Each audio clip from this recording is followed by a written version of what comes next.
Joker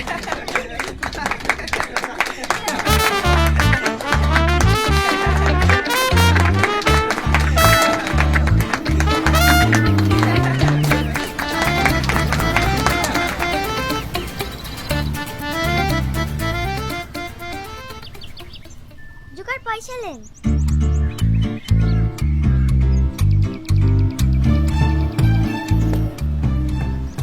কি ব্যাপার, dress খুলছেন যে?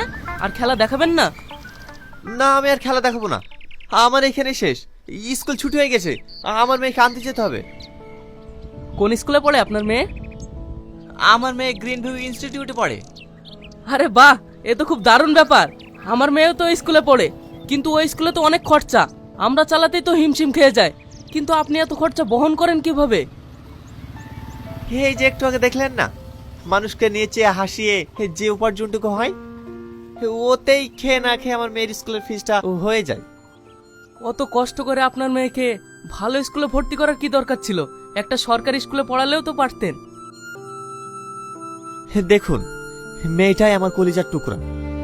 ও ছাড়া আমার জীবনে আর কেউ নেই। তাই আমার জীবনের একটাই স্বপ্ন, আমার মেয়েকে উচ্চ শিক্ষায় শিক্ষিত করে মানুষের মতন মানুষ করে তুলব। আরে দেখেছেন, আপনার সাথে কথা বলতে বলতে অনেক লেট হয়ে গেল। আসছি।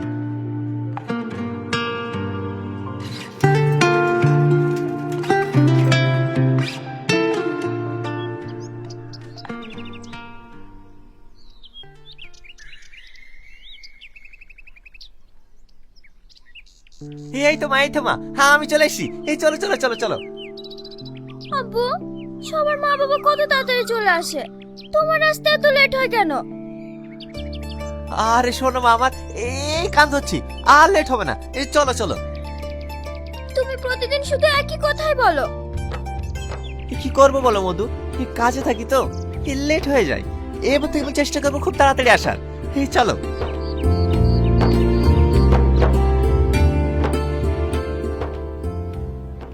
আর একবার লাও মা, আর একবার। না, আমি খাবো না। এইভাবে না খাওয়াতে গেলে তুমি অসুস্থ হয়ে পড়বা যে মা। এই একবার লাও মা।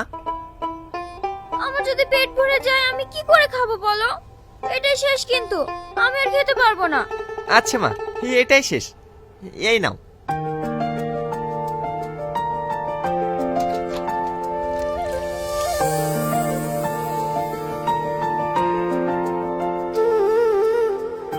আব্বু, তোমাকে একটা কথা জিজ্ঞেস করব? না মা, যত কথা সব সকালে বলবা। অনেক রাত হয়ে গেছে, এখন চুপটি করে শুয়ে পড়া তো। না আব্বা, আজ তোমাকে বলতেই হবে, নাহলে কিন্তু আমি ঘুমাবো না। বলো না আব্বা, আমার মা কোথায়? ওসব শুনে কি হবে? অনেক রাত হয়ে গেছে, ঘুমাও। না, আমি ঘুমাবো না। আব্বা, তুমি আমার এত যত্ন করো, তুমি আমাকে খাইয়ে দাও, পরিয়ে দাও, কিন্তু আব্বা সবার মা আছে, আমার মা কোথায় আছে? বলো না আব্বা। তোর মায়ের কথা তোর সামনে বলি কিভাবে বল? তুই যখন এত করে জেদ করছি, তাহলে শোন, তোর বয়স যখন 7 মাস,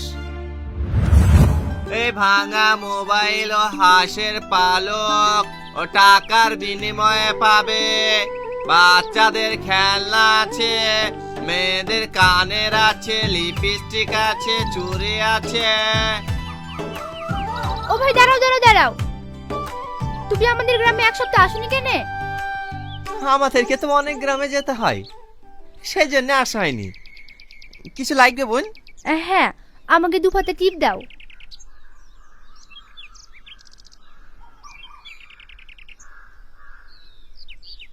আর কিছু নেবেন বোন? আর এক জোড়া এই বাটিগুলো দাও।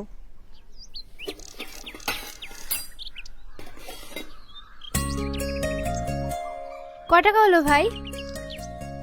20 20 40 আর 2 পাতা টিপ, 50 টাকা দেন বোন।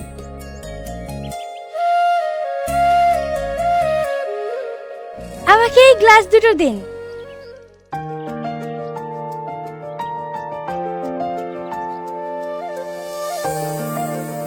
চল্লিশ টাকা।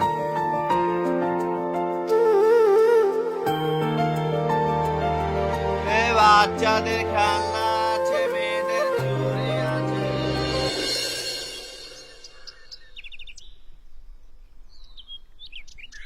গো, 3টের সময় আসার কথা, সন্ধ্যাবেলায় আসছো যে? আজ একটা নতুন গ্রামে গিয়েছিলাম। তাড়াতাড়ি গা ধুইলাও, মা বারবার ফোন করছে, যেতে হবে। কোথায় যাবা? কেন তোমার মনে নেই নাকি আজ আমার ভাই ছেলের জন্মদিন? তাড়াতাড়ি রেডি হইলাও। রেডি হতে তো বলছো, আজ তো তেমন বেচা কিনা হয়নি, কিলি যাব। আমি ওসব কিছু জানিনি। আমি আজ 1 সপ্তাহ আগে বলেছি আংটি নিয়ে যেতে হবে, আংটি নিয়ে যেতে হবে। আংটি ধরলি যাবো গো? আমি যদি 1 মাস ফেরি করি তাও তো আমি আংটিটা গুছাতে পারবো না।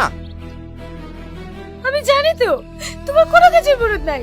আজ পর্যন্ত একটা ভালো শাড়ি পাইনি, ভালো খেতে পাইনি, ভালো পড়তে পাইনি, কিচ্ছু পাইনি। যদি বলে একটা ভালো রেস্টুরেন্টে যাব তাও পারিনি। সব পূরণ করতে যদি নাই পারো তাহলে ভিখারি ছিল কিসের লেগে? তুমি সবকিছু জেনে শুনি তো আমাকে বিয়ে করেছো, তাহলে আজ তুমি এরকম কথা বলছো কেন? জানতাম, কিন্তু সেটা ছিল আমার ভুল ধারণা। আসলে তুমি একটা কাপুরুষ।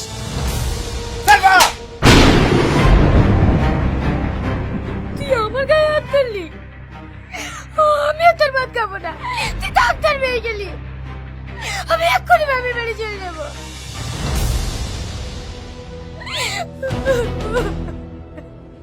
সালমা, সালমা, আমার কথাটা শোনো। সালমা।